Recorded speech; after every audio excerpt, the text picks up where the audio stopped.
Amados, a paz do Senhor Jesus esteja no vosso espírito, na vossa alma, transbordando mesmo no vosso corpo, porque hoje nós vamos conversar sobre lugares celestiais e um novo nascimento, parte 2. Fizemos isso na semana passada e hoje vamos continuar. E queremos lidar hoje com sinais do novo nascimento a partir dos lugares celestiais e frutos do novo nascimento também a partir dos lugares celestiais. Então vamos fazer uma oração, porque vamos precisar muito do Espírito Santo, não só para esse estudo, mas para vivermos também no Espírito e andar no Espírito. Soberano Deus, Papai querido, em nome do Senhor Jesus Cristo, estamos aqui na Tua presença. Muito obrigado, Senhor, por causa da Tua palavra. A Tua palavra veio, Senhor, e nos reveste, transborda para fora. E ela veio dos lugares celestiais do Senhor e dos lugares celestiais em nós, no nosso coração. Aonde está o reino do Senhor, no nosso interior, no nosso homem interior. Senhor, e vem transbordando para fora.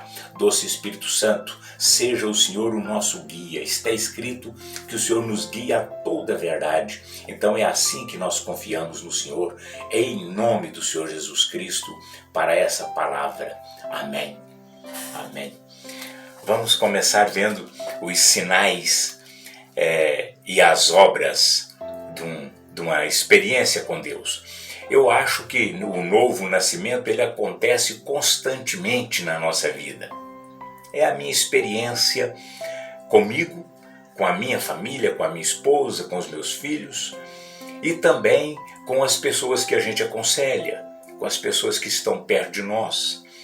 São cristãos, muitas vezes cristãos autênticos, fortes, firmes, mas que numa certa situação da vida que eles estão passando, eles precisam nascer de novo naquela situação. Precisa subordinar ao Espírito Santo. Isso só pode acontecer, segundo Jesus Cristo, se nascer de novo. Então esse novo nascimento ele é uma proposta de Deus para a nossa vida, principalmente quando se fala dos ministérios predominantes.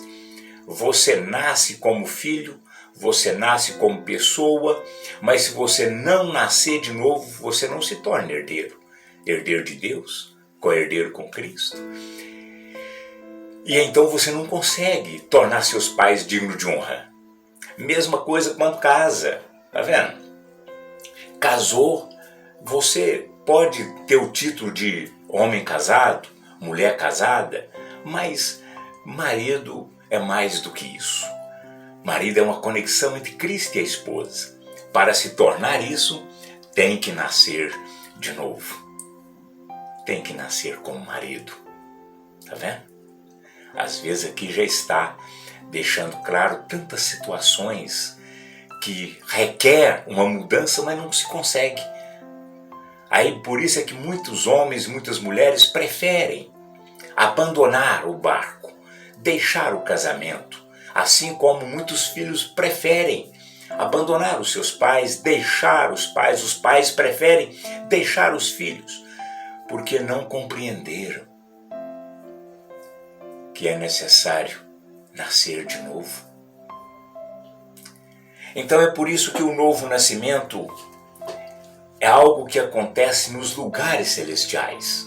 Jesus disse, em primeiro lugar, busque o reino de Deus e a sua justiça. E essas outras coisas ou demais coisas vos serão acrescentadas. Então Jesus está dizendo assim, tem um novo nascimento e tem esse novo nascimento que acontece nos lugares celestiais. O apóstolo Paulo verificou isso e disse que há um homem interior que está se renovando dia a dia. Todo dia ele nasce de novo, todo dia ele se renova, todo dia ele se resolve. Mas há um homem exterior que está se corrompendo também todo dia. Então, nós somos chamados para relacionar com Jesus e como falamos, no vídeo anterior, que você deve estar guardando esses vídeos, escutando esses vídeos, não é? Estamos orientando as pessoas a ouvir esses vídeos, aos discípulos assim que querem fazer grande mudança, ouvir, ver esses vídeos, pelo menos 3 vezes por dia, 7 dias, para entender o que Deus está falando. Muitas vezes a nossa carne absorve o nosso espírito, a nossa carne absorve o nosso ensinamento e cai no cotidiano. E aí eu estou ouvindo 3 vezes por dia. Eu estou ouvindo e vendo 7 dias seguidos. Cada um faz aquilo que acha que precisa. E eu acho que eu preciso. Então, vamos ver aqui alguns sinais do novo nascimento, daquela experiência que a pessoa teve, e vamos ver a obra resultante dessa experiência, desse novo nascimento. Nós vamos ver a história de Jacó, rapidamente, uma história de Gideão, uma história de Simão Pedro e uma história de Saulo Paulo, e nós vamos fechar então com estes sinais na vida deles e as obras, os frutos na vida deles. Tá? Então vai lá para Gênesis capítulo 32, nós vamos ver que os sinais acontecem em nós sempre em tempo de muita crise, ou em tempo em que o nosso homem exterior, né, a nossa carne, o nosso nome, Baltazar, está então fadado a falir. As pessoas que escutam o nome, né, assustam, e então aquele nome é um nome negativo, né, e traz expressão negativa, e traz sentimento negativo, e traz fé negativa. E aí então precisa, nesse momento, de um encontro com Jesus Cristo, um encontro com Deus, um encontro que produz um novo nascimento, um encontro que produz um novo nome, uma nova expectativa. E depois vem o que vão fazer disso, né? Então, olha aí que interessante, os versículos 23 até o 31, que nós não vamos ler tudo, porque Deus me deu aqui as histórias muito conhecidas, justamente para que você possa ler na sua Bíblia. Então eu vou citar aqui o texto e vamos fazer referência a ele, por causa do nosso tempo, né? Então, Gênesis capítulo 32, versículo 23 ao 31, conta aquela história, que no versículo 23, tomou-os e fê-los passar o ribeiro, fez passar tudo que lhe pertencia, ficando ele só. Lutava com ele um homem até ao romper do dia. Isso é a história do Jacó, né? Ele ficou ali lutando com Deus, lutando com um anjo, porque ele precisava muito. E olha o tanto que ele precisava. Ele precisava de ficar só. E como Deus trabalhou com ele, como Deus deu a ele inteligência. Há momentos muito inteligentes na vida das pessoas. Olha, ele fez tudo passar, ele abriu mão de tudo. Ficou ele só. E naquele só que ele ficou, Deus aparece a ele por meio de um anjo, luta com ele, conversa com ele, e até o raiar do dia, até que o sol começou a clarear, e o anjo diz: me solta, o sol está clareando, eu preciso ir embora. E o Jacó deságua. Até aquela hora ele não tinha recebido a bênção, ele não tinha recebido um escape, ele não tinha recebido uma promessa, ele não tinha recebido um novo nascimento, ele não sabia. Eu não sabia o que ele precisava, mas ele estava precisando. Ele disse: eu não vou soltar o Senhor enquanto o Senhor não me abençoar. Esse momento, ele está aberto a todos nós. Nós precisamos de usar a inteligência e saber que tentar resolver a vida pela sua sabedoria, pelo seu conhecimento, pela sua estratégia, pela sua ignorância, pelo seu jeito de ser, essa forma não vai funcionar. Vai funcionar se você cair aos pés do seu Senhor e pedir Ele um novo nascimento, alguma coisa. E Ele então disse para Jacó: você não chamará mais Jacó, o seu nome é Israel, é príncipe. Aleluia! Olha o sinal do novo nascimento. Que sinal poderoso do novo nascimento. Mas todo sinal requer uma obra, uma atitude. E essa atitude vai funcionar de acordo com o nosso coração. Fala aí, de acordo com o que está no meu coração. Porque a minha boca fala do que está cheio o meu coração. O nosso coração está cheio de alguma coisa, nós precisamos de mantê-lo cheio de alguma coisa, nós precisamos de saber de que nós estamos colocando, o que nós estamos colocando em nosso coração. Jacó saiu dali mancando, e quando ele chega então no versículo 32, acontece o fruto. Olha aí. Por isso os filhos de Israel não comem até hoje o nervo do quadril na articulação da coxa, porque o homem tocou a articulação da coxa de Jacó no nervo do quadril. Por isso que você vai ver o resto da história de Jacó, ou da história de Israel, e ele não conseguia ser. Sempre que Deus reencontrava com ele, Deus chamava ele de Israel. Mas ele tinha atitudes de Jacó. Ele não conseguia trazer o Israel para fora. Embora Deus chamava ele de Israel, Deus abençoava ele como Israel. Quando ele ia produzir os filhos, quando ele ia abençoar os filhos, ainda ele abençoava como Jacó, guardando rancor, fazendo o futuro dos filhos segundo o pensamento de Jacó. E o que ficou para Israel? O que Israel recebeu dos frutos de Israel, Jacó? Só a manqueira dele, só aquilo que era visível, só a idolatria. Então veja que a idolatria estava no coração deles, enchia o coração deles. Eles não mudaram por causa da experiência que Jacó teve. Vamos ver Gideão. Quando a gente chega lá em Juízes, né? Juízes no capítulo 6, a gente vai ver aquela experiência gloriosa, né, do Gideão.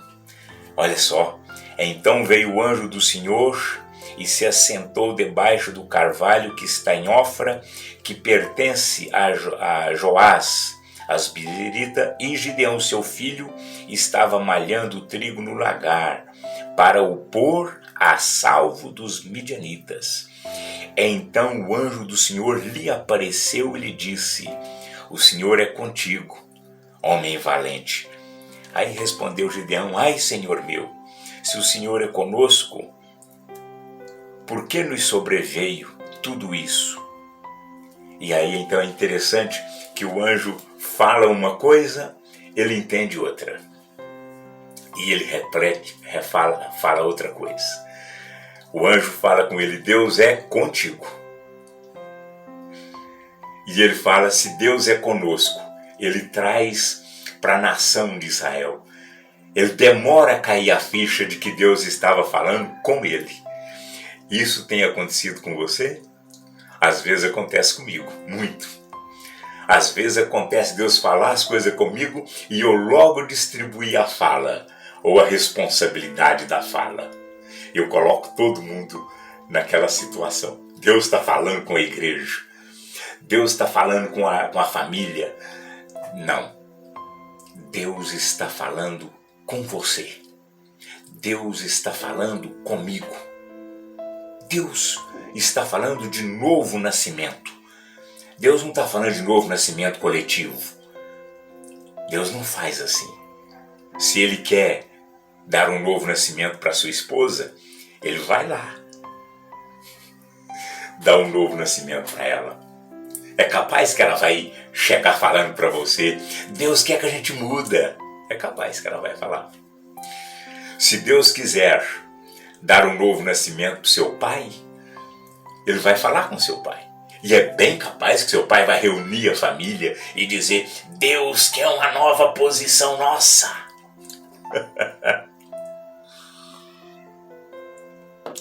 É muito comum Deus chegar nos apóstolos, nos pastores, nos bispos, nos presbíteros, nos obreiros e falar com eles, homem valente, Deus está contigo.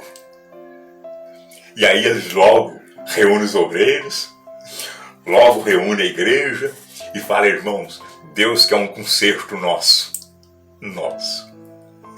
Deus quer um concerto com ele. Se Deus quiser um concerto com a ovelha, Deus sabe o endereço da ovelha. Deus sabe o coração dela. Deus sabe como que ela recebe ele. E Deus sabe. E Deus sabe como que ela escuta. E Deus vai lá. E olha aqui, essa experiência de Gideão é linda. O anjo chegou, sentou confortavelmente debaixo da árvore, aquele carvalho enorme, e ficou lá olhando Gideão trabalhar. E olhando como Gideão era valente. E aí ele vem e aparece. Gideão, homem valente, Deus é contigo. E aí começa essa história. Nós, o povo de Israel, eu sou a menor tribo, eu nasci numa família pobre, a minha família, ele vai falar de tudo. Até que o anjo vai convencendo ele. E ele fala, então vamos fazer uns sinais. Vamos ver os sinais. Eu vou colocar esse algodão seco e amanhã eu vou vir ver. Se ele estiver ensopado assim e tudo seco em volta, eu acho que é o Senhor mesmo que está falando comigo. E aí ele veio fazendo aqueles sinais, e depois veio outros sinais, e depois ele chama o povo, e o povo vem tudo. Deus fala, não, gente mais. Deus está com Gideão. Deus está com você, meu irmão. Deus está com você. Agora vamos ver o fruto desse novo nascimento e que vai desenvolver o que estava também no coração. Aí você vai lá para Juízes, né? Também, logo aí no capítulo 8, começa uma coisa tremenda, né? No capítulo 8, versículo 22, então os homens de Israel disse a Gideão, domina sobre nós, tanto tu como teus filhos e o filho do teu filho, porque nos livraste do poder dos midianitas. Porém, Gideão lhes disse, não dominarei sobre vós, nem tampouco meu filho dominará sobre vós. O Senhor vos dominará. E aí a gente sabe da consequência, não é? Porque no versículo 24, ele vem e pede, né? Disse-lhe mais Gideão, um pedido vos farei. Dai-me vós cada um as argolas do seu despojo, porque tinham argolas de ouro, pois eram ismaelitas. E o versículo 25 vai dizer que é de bom grado, né? Não, vamos fazer isso sim. Ajuntaram ouro e deram para ele, e ele apresenta o fruto do coração. Aquilo que o seu coração está cheio é um perigo. Ele mandou fazer no versículo 27 uma estola sacerdotal e a pôs na sua cidade em Ofra. E todo Israel se prostituiu ali após ela. E a estola veio a ser um laço a Gideão e a sua casa. Às vezes o fruto do nosso novo nascimento tem sido um laço. Por quê? Porque o nosso coração não foi purificado. O nosso coração continuou idólatra. O nosso coração continuou egoísta. O nosso coração continuou cheio de mazelas, cheio de vinganças. E aí aconteceu coisas terríveis quando você vê o capítulo 9 logo a seguir, tá vendo? Ainda em Ofra, veio um sujeito lá, uma gangue, e matou os filhos de Gideão. Sabe quantos meninos? 70 homens. Quando Deus chamou Gideão, Deus chamou um cara, Deus chamou com um propósito de um reinado por longos anos. Gideão ia viver muito tempo. Os filhos dele iam governar Israel. Era a intenção do novo nascimento. Mas o coração falou mais alto, a vaidade falou mais alto. E aquela vaidade religiosa que muita gente usa. Não, eu não vou governar não, Deus vai governar vocês. Eu não vou pastorear não, Deus vai pastorear. Ah, quem cuida do meu filho é Deus. Ei, cadê o homem valente? Ah, quem guarda a minha casa é Deus. Cadê o homem valente? Deus guarda a sua casa por sua causa. Deus abençoa por sua causa. Deus chamou você. Isso é que é impressionante e importante compreendermos. Muita gente está dizendo, não, Deus está fazendo. E nota no final que a mão de Deus nem estava lá. Por quê? Por que a mão de Deus não estava lá nos filhos de Gideão para guardar eles? Porque Gideão havia dito, não, eu não, nem meu filho vai governar. Nós vamos pedir conta. Deus trabalha, Deus vai trabalhar, Deus providencia. Falei com um grande pastor que estava desenvolvendo uma enfermidade, um câncer. E os médicos começaram a trabalhar desenganando ele. Aí ele disse para mim assim, a igreja está em oração por mim. Deus vai fazer a vontade dele. Aí eu perguntei para ele, você sabe qual é a vontade de Deus, irmão, para você? Não, Deus sabe. Pois é, irmão, eu sugiro que você suba para o Santo dos Santos e pede para Jesus Cristo mostrar a sua vida que está guardada nele. Porque se você não conhecer a sua vida, que está guardada em Cristo, em Deus, conforme Colossenses 3, de 1 a 4, você está correndo muito risco de ficar por conta de médico, de ficar por conta de oração de outras pessoas que também não vão lá saber qual é a vida que Jesus guardou para você. E é muito perigoso você vir sofrer as coisas do jeito que as pessoas que não têm Jesus sofrem.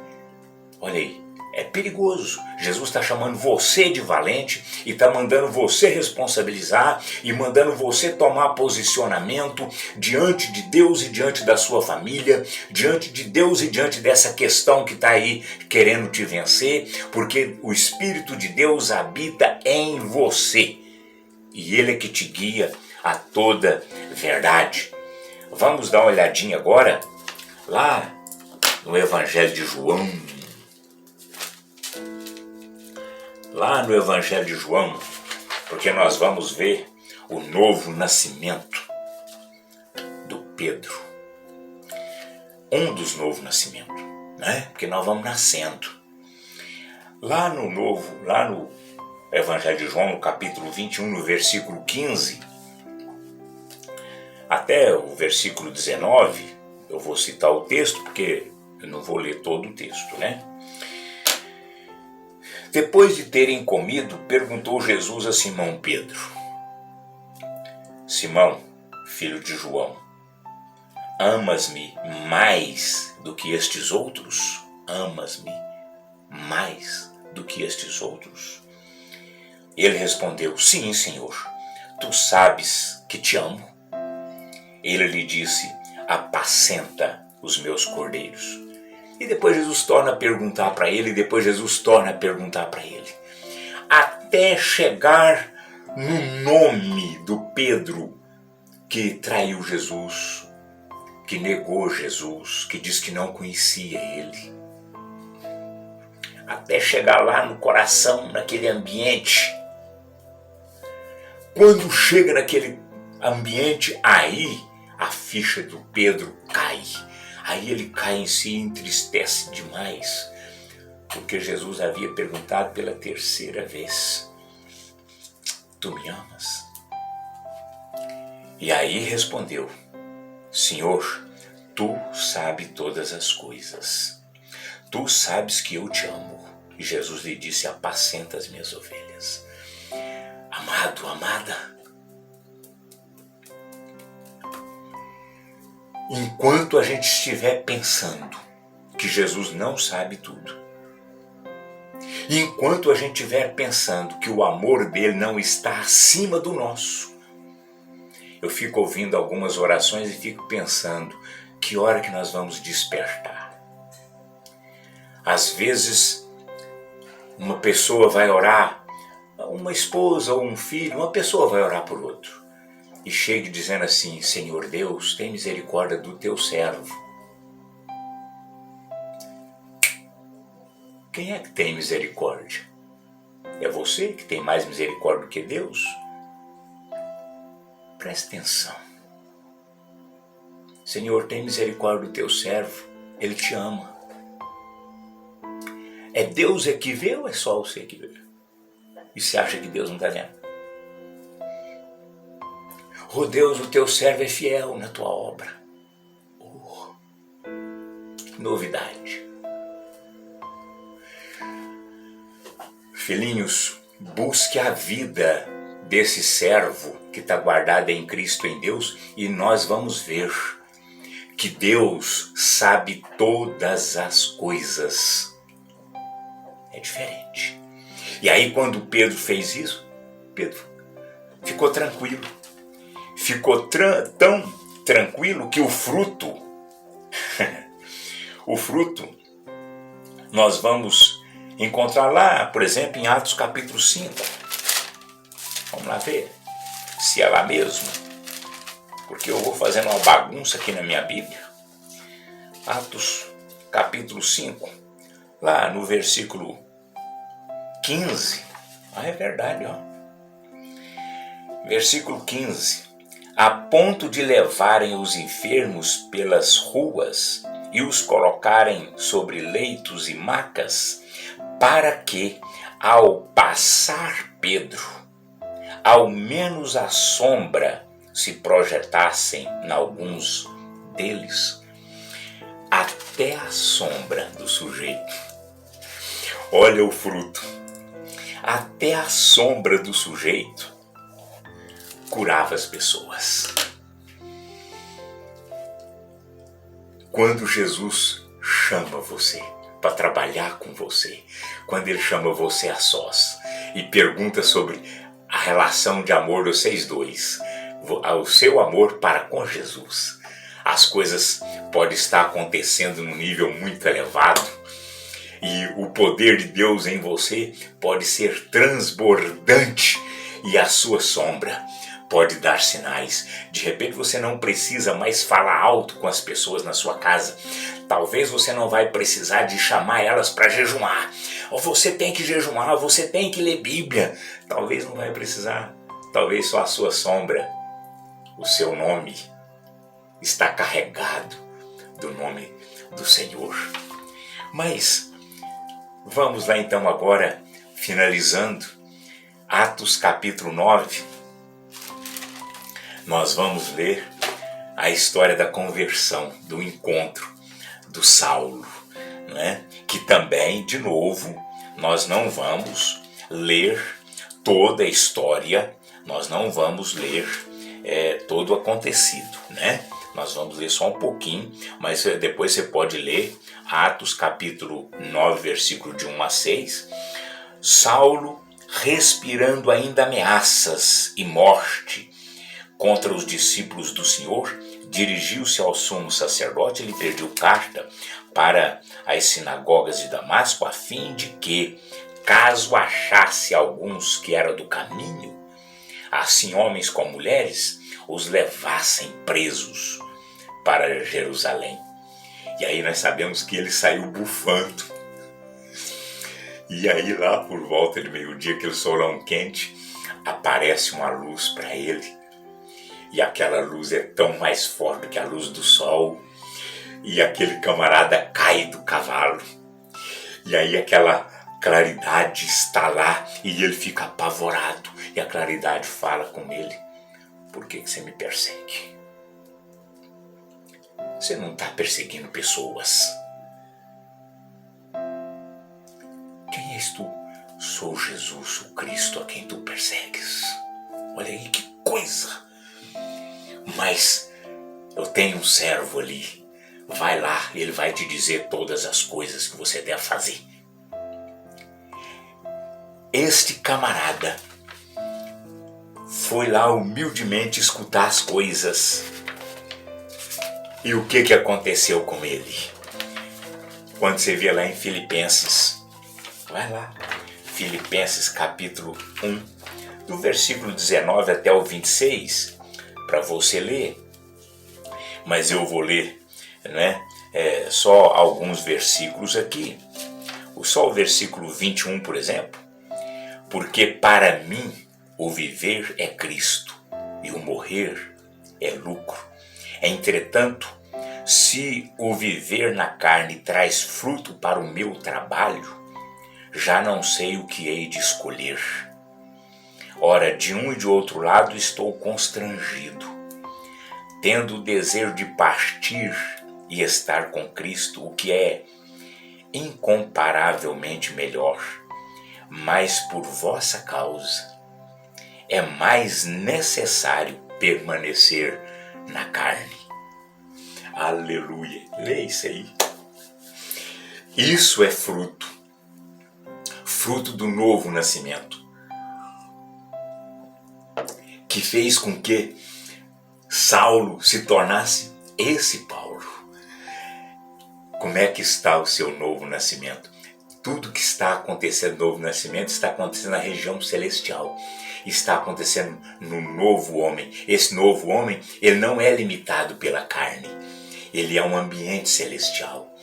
Ele é um ambiente celestial que liga ao ambiente celestial, não é, do mundo, ou o ambiente celestial de Deus. Ele faz conexão com os espíritos no mundo, que foi o que aconteceu com Gideão, aconteceu com Jacó e com muitos outros, mas faz conexão com o mundo espiritual de Deus, que recebe o Espírito Santo. Filhinhos, para encerrarmos com Atos capítulo 1, versículo 6 ao versículo 8, que é quando Jesus fala que o Espírito Santo vai vir, né? Chega no versículo 8, Jesus diz assim: mas recebereis poder ao descer sobre vós o Espírito Santo, e sereis minhas testemunhas tanto em Jerusalém como em toda a Judéia e Samaria e até os confins do mundo. Jesus está dizendo assim, a garantia do testemunho, a garantia do fruto é o Espírito Santo. E em Gálatas capítulo 5, versículo 25 e 26, o apóstolo Paulo vem ensinando pelo Espírito Santo: se vivemos no Espírito, andemos também no Espírito. Não nos deixemos possuir de vanglória, provocando uns aos outros, tendo inveja uns dos outros. Põe a mão no seu coração, no seu homem interior.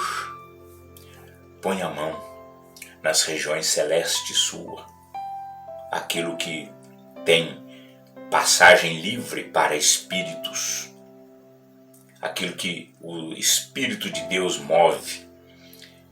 Soberano Deus, em nome do Senhor Jesus Cristo, estamos aqui com a nossa mão levantada sobre cada um dos teus filhos, porque está escrito que Jesus Cristo veio e voltou e se assentou à tua direita, ó Pai, para que o Senhor fosse adorado. E enviou o Espírito Santo para que Jesus seja glorificado em nós. Amado Espírito Santo, em nome do Senhor Jesus Cristo, vem transbordando para fora, trazendo para fora do nosso corpo, trazendo para fora da nossa vida, os nossos lugares celestiais, o nosso homem interior, que o nosso homem interior venha suprindo, venha transbordando para fora, de maneira, Senhor, que vivemos no Espírito e também andemos no Espírito. É assim que eu abençoo os teus filhos, em nome do Senhor Jesus Cristo. Amém. Amém. Deus os abençoe muito e na próxima terça-feira, certamente, se Deus quiser, estaremos aqui com mais alguma palavra e queremos falar sobre a palavra, não é? Os lugares celestiais e as predições de acontecimentos. É uma coisa também que vai dar continuação nessa mensagem que nós vamos trazendo aqui.